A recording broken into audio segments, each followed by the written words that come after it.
May nagsasalita mag-isa dyan sa ano, sa likod, oh. Parang may sakit siya sa pag-iisip. Nakikita ko yan parati, yung lalaking yan. Ilang beses ko na nakita.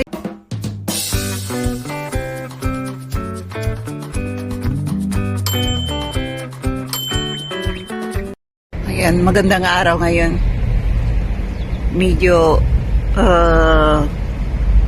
aircon lang ang klima. Maganda. Pero rin, naka-jacket pa rin tayo. Pwede kang mag-t-shirt, kaso nga lang medyo parang aircon nga, yung parang pinakamalakas na aircon. Ayun, malamig. Ngayon nasa araw tayo. Gusto ko nga ng paaraw. Nagagaya na rin ako sa sa taga rito. Kapag may araw, nabibilad. Ayan, tingnan mo sa park, yung umaupuan. Walang bubungan ha. Nandiyan sila lahat sa nakaupo sa may araw. Maganda kapag ganito. Ayan, maganda. Ayan. At kanya-kanyang upo ngayon. Ayan, lahat nandito na nakatayo, oh. Lahat, oh. Kanina pa yung babae tumatawag. Ayaw niyang tumawag doon sa makulimlim na lugar. Malamig doon eh. Dito kami sa sa medyo mainit. Magandang klima ngayon. Kaya ayan. Kailangan natin ng vitamin D. Ayan. Magandang magpaaraw. Dito lang ako nagpapaaraw, ha. Hindi ako nagpapaaraw sa sa Taiwan or sa Pilipinas. Doon nagpapayong ako. Dito kapag may araw at nagpayong ka, pagtatawanan ka. Oo. Kasi nung unang salta ko rito, medyo summer nung bagong salta ko rito. Sabi ko sa asawa ko, ang init. Sabi ko gano'n kasi sa araw na yun, 40 degree. Magdadala ako ng payong. Sabi na asawa ko, tatawanan ka lang dyan. Kasi nagpapayong lang sila sa pag may snow or may ulan lang. Hindi sila nagpapayong dito pag may araw. Ganyan yan dito. Ayan. Tingnan niyo yung mga tao sa likod ko nagpapaaraw. Kagaya ko rin. Sabik sa araw. Ayan. Dumadami yung mga tao sa park. Yung pag may available na upuan, doon sila nakaupo. Kasi maganda maganda. Ayan. Kung minsan nung nagagaya na rin ako sa kanila, sa mga 40 degree, talaga binibilad ko yung katawan ko sa araw eh. Sabi ko, paminsan-minsan lang naman to nagpapaitim. Tapos mga ilang weeks din, babalik din sa dati yung kulay. Kaso nga lang, sa kagaya natin na Asian, mahirap magpaputi. Ayan, pero sa kanila, nagbilad sila sa araw ngayon ng itim. Next week, yung puti nila, bumabalik. Pero sa ating mga Asian, nagbilad ka ngayon, ang hirap paputiin yung balat mo pag kahit na anong gamit mo ng whitening cream, ganun pa rin, tutubo pa rin yung mapika sa mukha mo. Kasi nung nagsambating din ako, di maputi yung balat ko. Ay di dati alam mo naman tanang mga skin natin. Nagbilad ako ilang araw lang nagsilabasa yung mapikas. Nako, tsaka yung talagang kulay ko, ang hirap ng paputiin. Nagkanda-kanda hanap ako ng mga ng mga gamot kung anong ipapahid ko para okay lang kung lumabas yung talagang itim. Nagsilabasin din mga pikas. Kaya nakakatakot pala sa mga Asian na nagpapaitim. Lalabas ang pikas. Tsaka makikita mo talaga yung katandaan mo dyan. Pero sa kanila temporary lang. Puti pa rin. Yan, napahaba na yata ang kwentuhan natin.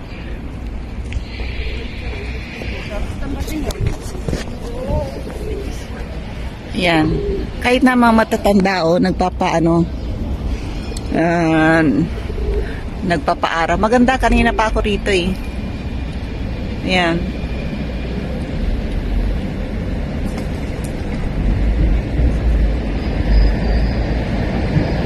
Pwede kang ano dito, mag-sleeveless habang ayun, may mga pulis doon na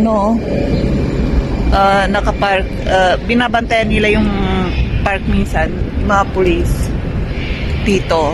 Ayan, may police car doon. Kasi, bawal humiga rito o di kaya mag-inuman.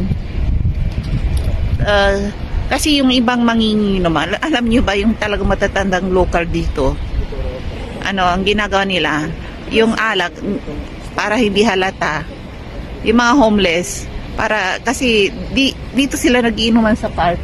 Ang ginagawa nila, yung alak nila, nilalagay nila sa mineral water. Yun ang sabi ng asawa ko, kasi nung unang panahon din, wala rin akong kaalam-alam. Sa kakukwento ng mga asawa ko, dumami tuloy ang asawa ko, nalaman ko rin mga sikreto ng mga yan. Ayan. Sabi niya, ayan, may mga nakaupong yan. Ay, nakita niyo yung mga botilya sa harapan niya. Sabi niya, alak yan. Sabi niya, nilalagay nila sa mineral water para hindi halata, hindi sila huli ng pulis. Kasi bawal mag-inuman dito sa labas eh.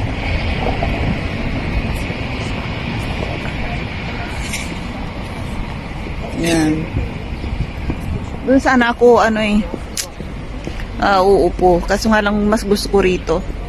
Mas mainit na lugar. Yan. Upo tayo doon.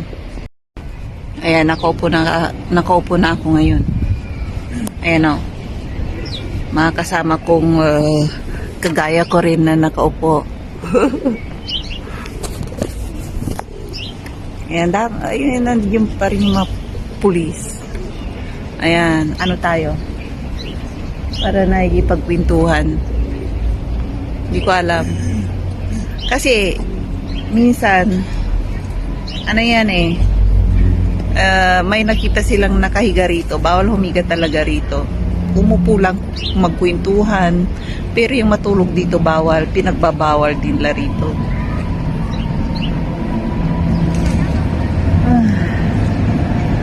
Daming kalapati oh. Yan. Dito tayo. Video tayo. Ayan na yung tram oh. Baka nasa bahay na yung anak ko. Tara. Nag-send message ako sa anak ko eh. Na nasa labas ako.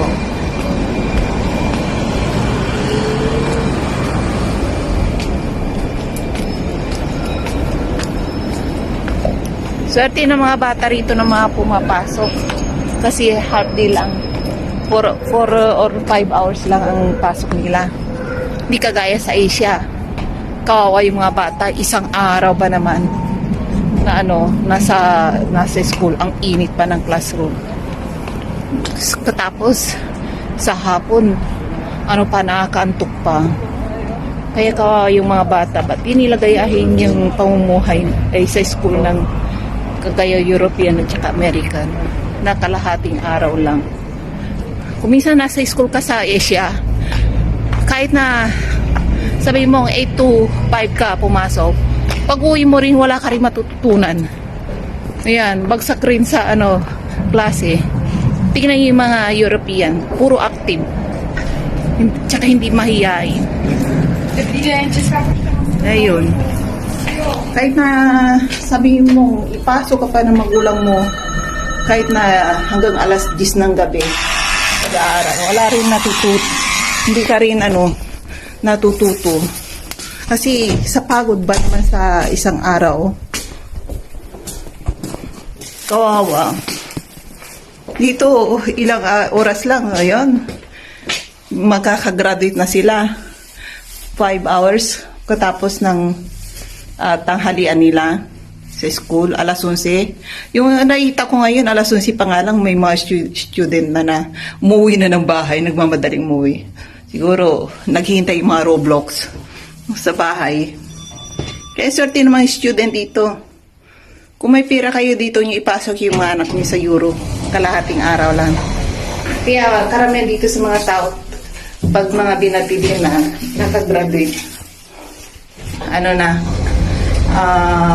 sabihin nila, engineer, mechanical engineer, 4 hours lang yun napasok. Hindi sila tagtad sa school. Ayun ako. Uwin tayo. Saka na tayo magkwentuhan ulit.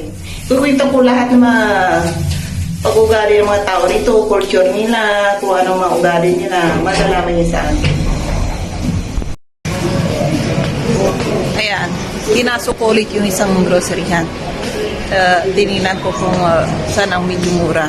Doon sa una kong groceryhan na pinuntahan, yun ang mura. Dito, medyo mahal, pero on sale. Doon sa kabila, on sale, pero mura. Maraming mura. Dito kukunti ang sale, on sale. Kaya doon kayo pumunta sa Lidl. Ngayon, maraming mura. Pero uwi na tayo.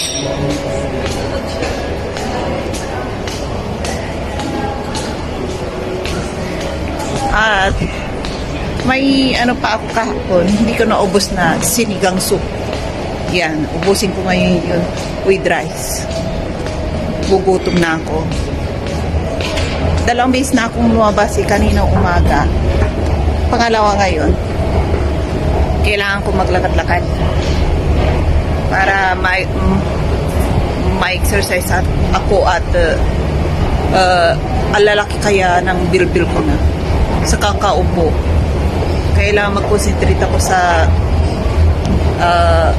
paglakad-lakad para hindi ako tumaba. Yung baba ko, lumalaki na yung baba ko. Ay, grabe. Tara, uwi na tayo. Ayan, at ang napamili natin is kanina 160 yata. Hindi pa ako sure. Kasi busy ako kanina sa pagbunot ng pera. Hindi ko na-videohan.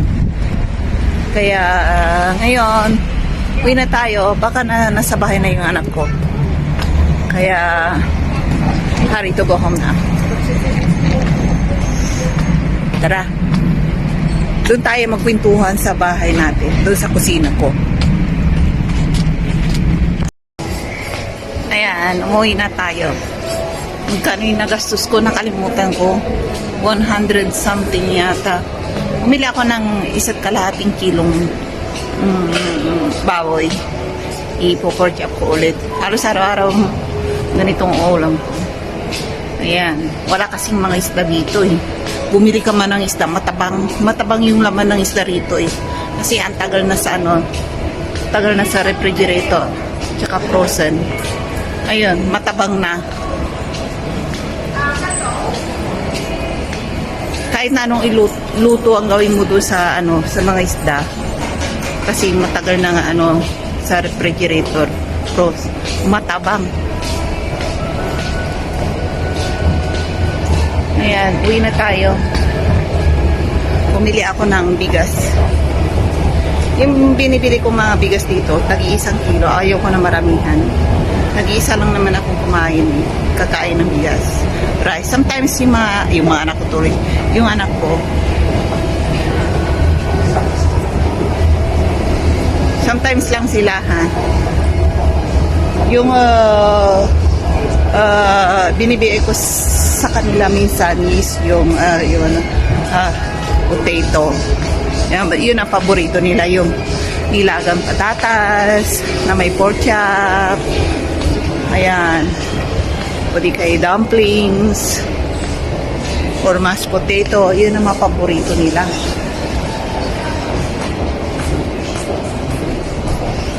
Ayan. May araw ngayon. Maganda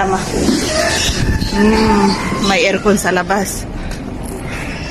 Yan, kapag galing ka sa makulimlim, tapos lalabas ka, may sinag ng araw, masakit sa mata. Ayan, tingnan nyo ngayon. Maliwanag dito ngayon. Hindi kagaya last 2 or 3 months. Grabe. Paglabas mo nga lang dito, ang dilim-dilim. Nagiging yellow ang kulay ko, kung minsan blue, or minsan nagiging negra. Kasi makulimlim dito. Ngayon lang umaraw. Ito temporary lang to na may araw. Kasi winter pa rin sa kanila. Tuloy-tuloy pa rin to. Lang to, tumigil lang yung snow. Ayan, pinagbigyan lang tayo ng araw para makakuha tayo ng vitamin D. Pero mag-i-snow pa rin to. Alam ko to kasi ilang taon na akong nakatira nito. Ganito to. Kuminsan hanggang March or May, kuminsan nag-i-snow pa eh.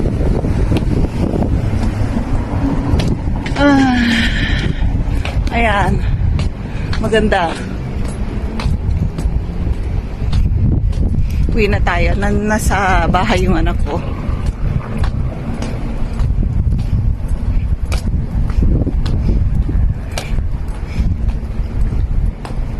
Ayan. So, puntang train station yan.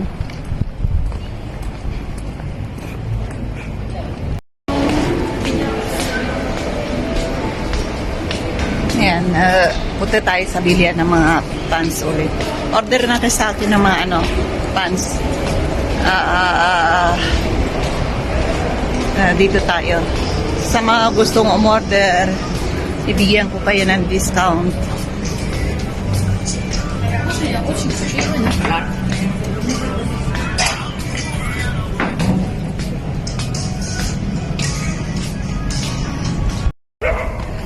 Yan, ganito ang itsura ng mga taga-city. Kapag nakatira ka sa city nila, ganito ang itsura. Ayan, parati kang nasa sa labas. Pagbaba mo, city. Ayan. Pero kapag nakatira ka dito sa bundok malayo, isang linggo, isang beses lang nakakapunta sa city dito. Yan, ang lakas. Ang bilis ng pagpapatakbo ng ambulansya niyan. Nagmamadali, oh. Ayan, ganito tsura namin na kung mas city girl. Ayan, pagbaba mo maraming tao na. Mismong sa city ako nakatira eh. Dito kami tumiraan ng asawa ko kasi maganda dito. Malapit sa school ng anak ko. Maganda yung school na pinapasukan ng anak ko eh. International school. Kaya gusto niyang doon, ilagay yung anak ko doon sa school na yun. Kasi yung may maraming school din dito. Kaso nga lang mga probinsya, yung ibang school, hindi marunong mag-English. Kailangan yung anak ko matuto ng Czech language at saka English language. Yan ang gusto niya.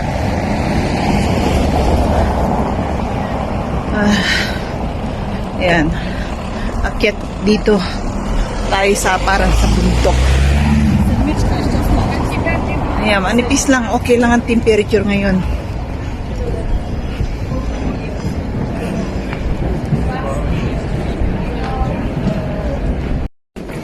Ayan, ganito ang buhay dito sa city. City girl ako dito sa Czech Republic. Mismong sa city ako nakatira.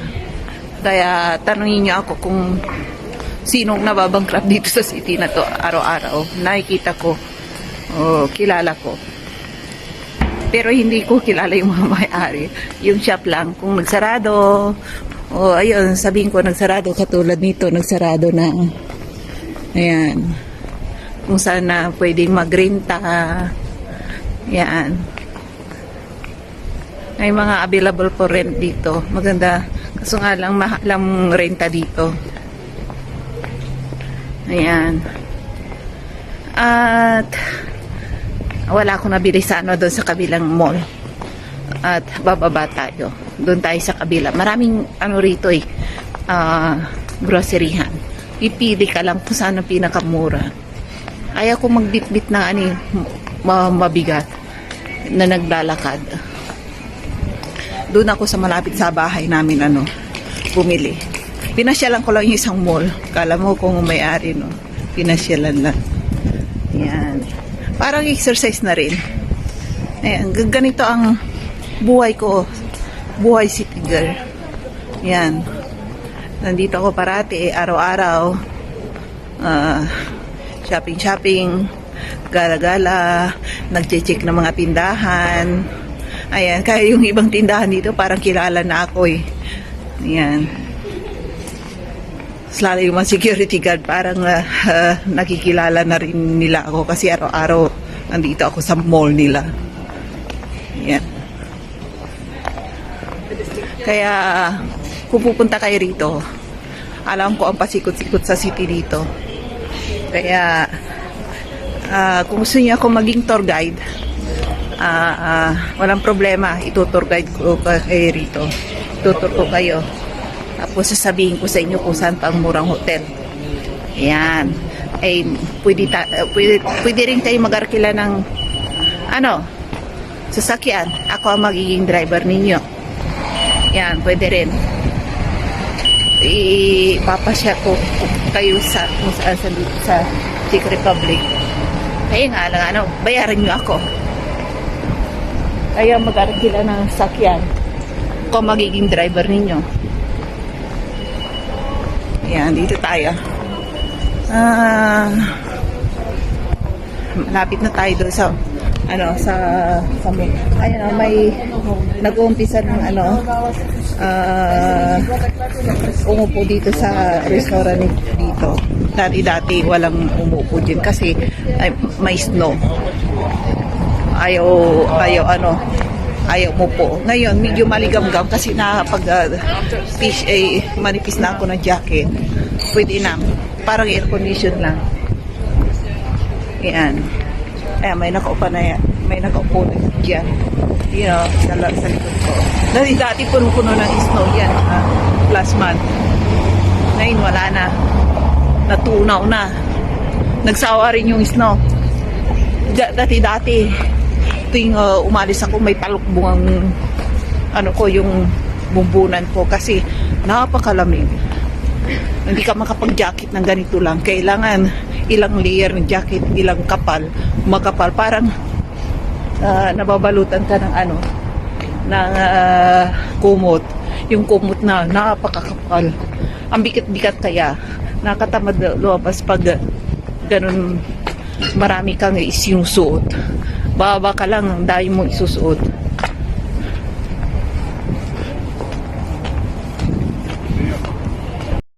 May nagsasalita mag-isa dyan sa likod.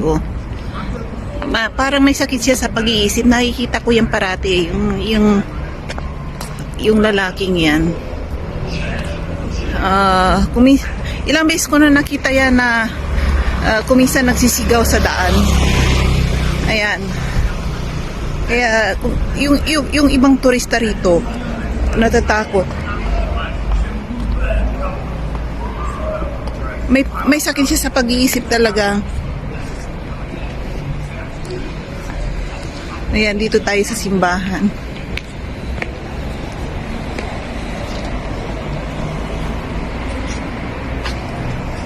Ayan.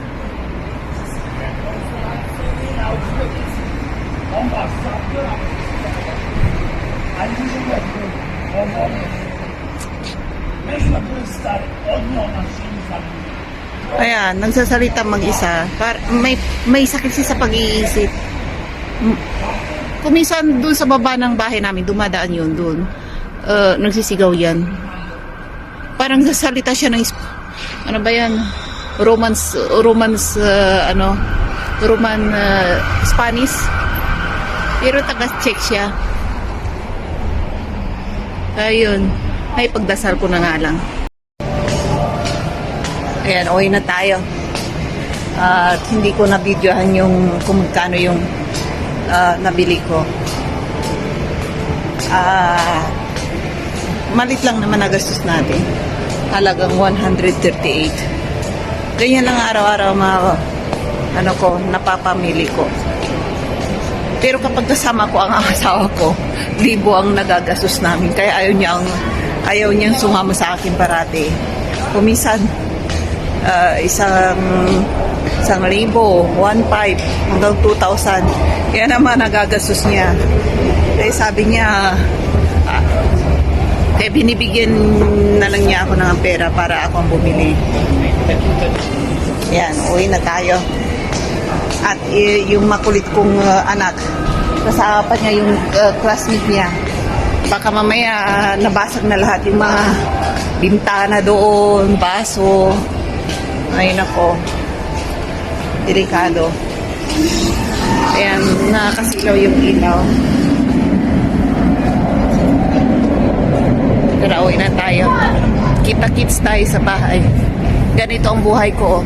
Buhay city girl. Yan. Kaya manood kayo ng mga vlog ko about city life dito. Araw-araw, nasa shopping mall. Bye na!